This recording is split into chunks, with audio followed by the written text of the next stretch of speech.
প্রতিটা সৃষ্টি আল্লাহ পাকের এক একটা মেসেজ দেয়। ঠিক মেয়ে মানুষও একটা মেসেজ দেয়। কি মেসেজ?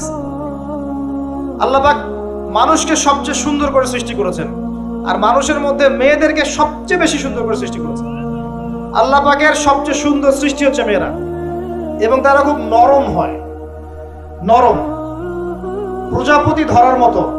প্রজাপতিকে ধাপ করে ধরতে পারবেন না আপনি, শক্ত করে ধরতে গেলে প্রজাপতি নষ্ট হয়ে যাবে, মরে যাবে। প্রজাপতিকে কোমল ভাবে ধরতে হবে। ঠিক মেয়েদের সামনেও আপনার কোমল থাকতে হবে। বেশি হার্ড হতে যাবেন, শেষ।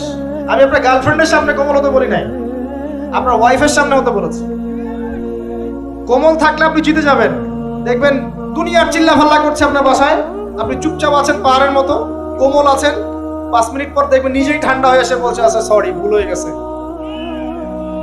আর যদি আপনি চিল্লা ফাল্লার কাউন্টার দিতে যান, তাহলে দেখবেন সুটকেস গোছানো শেষ, বাবার বাড়ি চলে গেছে।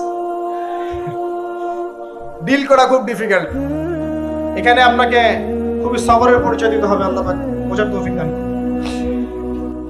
আর আমরা মা বোনদেরকে রিকোয়েস্ট করব, 4টা মূলনীতি মেনে কাপড় চোপড় পরবেন। আপনার কাপড়টা এমন হবে না যেই কাপড়টা পরলেও অঙ্গ প্রত্যঙ্গ দেখা যায়, বোঝা যায়, এমন হবে না। কাপড়টা এমন হবে না এত টাইট ফিটিং যে আপনার অঙ্গের উঁচু নিচু অবয়ব বোঝা যায়, এমন হবে না। কাপড়টা এমন হবে না যেটা অমুসলিমদের পোশাক, আর কাপড়টা এমন হবে না যেটা পুরুষদের পোশাক।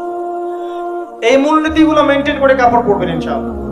এছাড়াও মেয়েদের কথায় পর্দা আছে, চলনে পর্দা আছে, ওঠা বসায় পর্দা আছে। নামাজ পড়ার সময় তাদেরকে কিছুটা শালীনভাবে নামাজ পড়তে হয়। তাদের চোখের দৃষ্টির মধ্যে পর্দা আছে। এগুলো কে শিখাবে এখনকার মেয়েদেরকে? সবসময় বিজি দেখবেন নতুন কোন সিরিয়াল আসছে, নতুন কোন ফ্যাশন আসছে, নতুন কোন পার্লারে কি আসছে, কোন কাটিং আসছে, কোন নায়িকা আসলো। ওই যে বাংলাদেশে কোন এক নায়িকা আসছে, তাই নিয়ে মিডিয়াতে এমন তোলপাড়, মনে কি নাকি একটা অবস্থা। আল্লাহর কাছে তোমার কি মূল্য আছে হে? আল্লাহর কাছে তোমাদের কি মূল্য আছে? তোমরা কি 5 ওয়াক্ত নামাজ পড়ো? তোমরা কি পর্দা করো? তোমাদের মধ্যে হায়াবোধ কিছু আছে? তোমরা মানুষকে ভালো কিছু শিখাও, সমাজকে ভালো কিছু দাও, শালীন কিছু দাও। আল্লাহর কাছে তোমাদের কি মূল্য আছে? নবী সাল্লাল্লাহু আলাইহি ওয়াসাল্লাম তো জাহান্নাম দেখে সেই কথাটাই বলেছেন, আমি জাহান্নাম দেখে আসলাম, সেখানে বেশিরভাগ অধিবাসী হচ্ছে মেয়ে, নারী। কি কারণ? তারা এমন কাপড় চোপড় পরে বাইরে ঘুরতো যেই কাপড় পরেও তারা নগ্ন থাকতো। আমি কি ব্যাখ্যা করতে হবে? আপনি দেখতে পারেন না? এবং তারা স্বামীর সাথে কুফরি করত। সারা জীবন স্বামী যদি তাদের ভরণ পোষণ দেয়, ভালোবাসে, মহব্বত করে, তাদের জন্য জীবনটা ক্ষয় করে ফেলে, এক পর্যায়ে গিয়ে বলবে সারাটা জীবন তোমার কাছে কিছুই পাইলাম।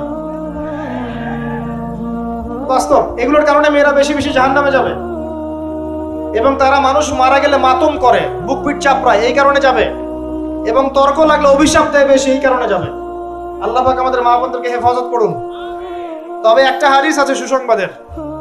নবী সাল্লাল্লাহু আলাইহি ওয়াসাল্লাম বলেছেন, একজন নারী যদি 4টা কাজ করতে পারেন, জান্নাতের যে কোনো দরজা দিয়ে ইচ্ছা প্রবেশ করতে পারবেন।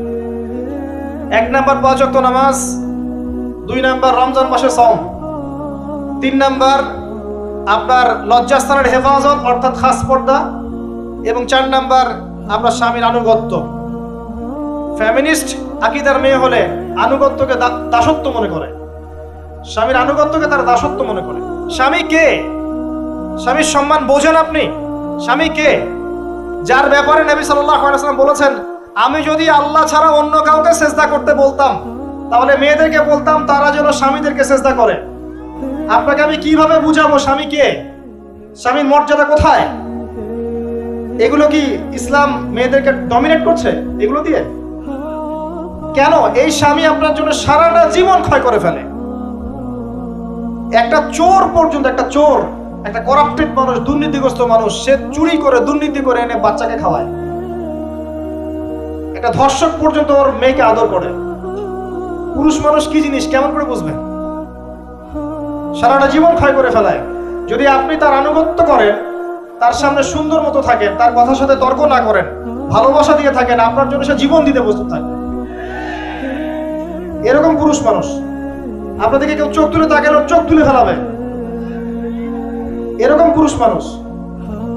আর এখন তো পরিস্থিতি ডিফারেন্ট। বাসায় পুরুষ বাইরের ছেলের সাথে ফোনে প্রেম হয়ে গেছে, পালায় চলে গেছে, বিয়ে করে ফেলছে। দেখবেন বাসায় স্ত্রী আছে, বাইরের মেয়ের সাথে প্রেম করে বিয়ে করা শেষ। বিয়ে করলে সমস্যা নাই, ব্যভিচার করে ফেলছে, বিয়ে সে করতেই পারে, সে যদি সমতা রক্ষা করতে পারে, সেটা তার ডিফারেন্ট ইস্যু, এটা অন্য ইস্যু। তো স্বামীর আনুগত্য আপনাকে কিভাবে বুঝাবো? এটা দাসত্ব নয়। নবী সাল্লাল্লাহু আলাইহি ওয়াসাল্লাম বলেছেন, কোন স্বামী যদি কোনো স্ত্রীকে চায়, তার প্রয়োজনের জন্য চায়, মহব্বতের জন্য, স্ত্রী যদি চুলায় রান্না করতে থাকে, ওই রান্না ফেলে দিয়ে তাকে আসতে হবে। হাদিস। রাতের বেলা স্বামী স্ত্রী শুয়েছে, স্বামীর চাহিদা আছে, স্ত্রীর কোনো সমস্যা নাই, স্ত্রী ফিট, ইচ্ছা করে অহেতুক স্বামীকে বলল আমি রাজি না, উল্টা পাশে মুখ করে ঘুমিয়ে গেল। আল্লাহর নবী বলছেন, সারা রাত আল্লাহর পক্ষ থেকে একজন ফেরেশতা আসবে, এসে এই নারীকে অভিশাপ দিতে থাকবে। এখন এগুলো হাদিস শুনলে বলবে যে ইসলাম তো মেয়েদেরকে ছোট করছে।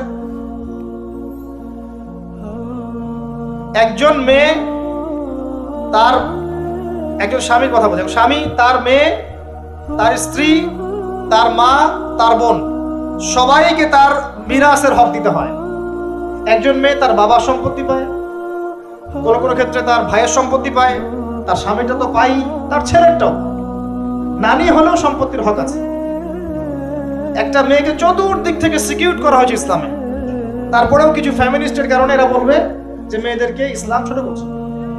হ্যাঁ, মেয়েদেরকে ইসলাম কেন ছোট করছে? কারণ পর্দা করে যে বাইরে বেরোতে বলেছে, ঢ্যাং ঢ্যাং করে নগ্ন হয়ে বেরোতে নিষেধ করেছে, এই কারণে। যদি বলে যে হ্যাঁ ইসলাম আপনাদেরকে ফ্রি মিক্সিং এর স্বাধীনতা দিচ্ছে, আপনারা সবাই ফ্রি মিক্সিং করেন, গেঞ্জি পরেন, টি শার্ট পরেন, স্যান্ডো গেঞ্জি পরে বাইরে ঘুরে বেড়ান, টাইট ফিটিং প্যান্ট পরে বাইরে ঘুরে বেড়ান, সব জায়গায় আপনারা ফ্রি মিক্সিং করেন, পর্ন দেখেন, জেনা করেন, মদ খান, ইসলাম খুব ভালো। তখন তোমাদের জন্য তো ইসলাম নয়, তোমরা জাহান্নামে যাও, আল্লাহর কি আসে যায়? ইসলাম তোমাদের জন্য নয়, তোমরা জাহান্নামে গিয়ে মরো, ইসলামের কিচ্ছু যায় আসে না। আল্লাহর ওয়াস্তে পারিবারিক আদর্শের দিকে ফোকাস করেন প্রিয় ভাই। নিজে জাহান্নামের আগুন থেকে বাঁচান, পরিবার বর্গকে বাঁচান, পরিবার বর্গকে বাঁচান। পরিবার একটা পার্ট হচ্ছে আপনার পিতামাতা। পিতামাতার সাথে খারাপ আচরণ করতে যায় না আল্লাহর ওয়াস্তে। সেই ব্যক্তির জন্য ধ্বংস, যার পিতামাতা বেঁচে আছে তাদের হক আদায় করে সে জান্নাতে যেতে পারবে, তার জন্য ধ্বংস। আরেকটা অংশ আছে আপনার সন্তান সন্ততি। বাচ্চা কাচ্চার প্যারেন্টিংটা খুব সুন্দর করে করেন। যখন আপনি স্ত্রীর সাথে মিলন করতে গিয়েছেন তখন দোয়া পড়েন, আল্লাহুম্মা বিসমিল্লাহি আল্লাহুম্মা জান্নিবনি শাইতান ওয়া জান্নিবিশ শাইতান মা রাযাকতানা। আমার মনে হয় এখনকার জেনারেশন যেগুলো আছে ফাসিক, মাদক সেবন করে, পর্নোগ্রাফিতে আসক্ত, ইয়াবাখোর, স্মাগলিং করছে, চুরি করছে, হাবিজাবি, ধর্ষণ করছে, আমার মনে হয় না তাদের পিতামাতা তাদেরকে জন্ম দেওয়ার সময় এই দোয়াগুলো পড়েছিল। কারণ পিতামাতা এই দোয়া পড়লে ওই সন্তানকে শয়তান স্পর্শ করতে পারে। সন্তান হবে, সন্তান ছেলে হোক মেয়ে হোক, আপনার এটা নিয়ে মন খারাপ করার কিছু নাই। একজন কন্যা সন্তানকে লালন পালন করে সৎপাত্রে পাত্রস্থ করলে এই মেয়ে পরকালে আপনার জন্য জাহান্নামের আগুন থেকে ঢাল হয়ে যাবে। যার কাছে দুইজন মেয়ে আছে, দুইটা মেয়েকে সে ভালো করে মানুষ করেছে, নবী সাল্লাল্লাহু আলাইহি ওয়াসাল্লাম বলছেন সে জান্নাতে আমার সাথে এমন করে থাকবে, এইভাবে। কেউ যদি বিধবার দায়িত্ব নেয়, সেও নবী সাল্লাল্লাহু আলাইহি ওয়াসাল্লামের সাথে এইভাবে থাকবে। এতিমের দায়িত্ব নেয়, এইভাবে থাকবে। ফ্যান্টাসিতে ভুগছেন, একটা এতিম মেয়েকে বিয়ে করেন, একটা অসহায় তালাকপ্রাপ্ত মেয়েকে বিয়ে করেন, একটা বিধবা মেয়ে যার স্বামী মারা গেছে, কেউ নাই দেখার, তাকে বিয়ে করেন, তারপরে বোঝা যাবে আপনার মধ্যে কতটুকু দিন আছে। আর বর্তমান সভ্যতা আমাদের কি সমাধান দিবে? সবাই যদি দিনদার একটা করে ক্যাটরিনা খোঁজে, এই এতিম, এই বিধবা, এই যাদের দেখার কেউ নাই, এই মেয়েগুলা কি রাষ্ট্রের সম্পত্তিও থাকবে? এদের দায়িত্ব কে নিবে? পুরুষরা যদি দায়িত্ব না নেয়, কে দায়িত্ব নিবে? এখন কেউ যদি ওদের দায়িত্ব নিতে যায়, তখন তাকে আবার খারাপভাবে উপস্থাপন করা হয়, এই ব্যক্তির মনে হয় চরিত্র খারাপ। কিন্তু এদিকে বাইরে 10টা জেনা করে বেড়াচ্ছে, কোনো সমস্যা নেই, এগুলো কুস্কায়। এইসব জাহেলদের জন্য ইসলাম নয়। ইসলামের প্রতিটা বেসিক ফান্ডামেন্টাল মানবতার কল্যাণের জন্যই। এগুলোকে ফরজ করা হয়নি, আপনি নফল, আপনার সামর্থ্য থাকলে আপনি করতে পারেন, না করলে কোনো সমস্যা নাই। কেউ যদি করে, যে ইসলাম পরিপূর্ণরূপে পালন করার চেষ্টা করছে, এটার উপর আমল করার চেষ্টা করছে, তাহলে আপনি তাকে ক্রিটিসাইজ করছেন কেন? কি সমস্যা আপনার? আরেকটা পার্ট হচ্ছে সন্তান সন্ততি। বাচ্চা কাচ্চাকে ছোটবেলা থেকেই মানুষ করতে হবে এমন ভাবে যাতে করে বড় হয়ে এরা এই উম্মার খালেদ এবং ওমর হতে পারে। বাচ্চা ছোট ছোট বাচ্চাকে আপনি ভালো খাবার দেন, ভালো খাবার দেন, মায়ের স্নেহ দেন, বাবা মার সাথে রাখেন, একটু গ্রাম্য পরিবেশে নিয়ে গিয়ে তাকে বড় করেন। কেন বলছে এই কথা? এখানে পরিবেশ সুন্দর থাকবে, সে দৌড়াবে ধুলার মধ্যে, মাঠের মধ্যে খেলবে, সুন্দর ভাষা শিখবে। এরপর তাকে ভালো প্রতিষ্ঠানে পড়ান। প্রতিষ্ঠানটা এমন হবে যে প্রতিষ্ঠানে জেনারেল শিক্ষা, ইসলামিক শিক্ষা একসাথে দেয়া হচ্ছে, সে সব শিখবে। আমার ছেলে কোরআনে হাফেজও হবে, আমার ছেলে ডক্টরও হবে ইনশাআল্লাহ। এভাবে এভাবে করে তোলেন। আধুনিক হন, মাথাটা খাটান, ব্যাকডেটেড মানসিকতা বাদ দেন। বিশ্বটা এগিয়ে গেছে, আমাদেরকে এগিয়ে যেতে হবে। একমুখী জ্ঞান দিয়ে আপনি কিচ্ছু করতে পারবেন না এই যুগে। দ্বিমুখী শিক্ষার একটা হারমোনিয়াস কম্বিনেশন দরকার।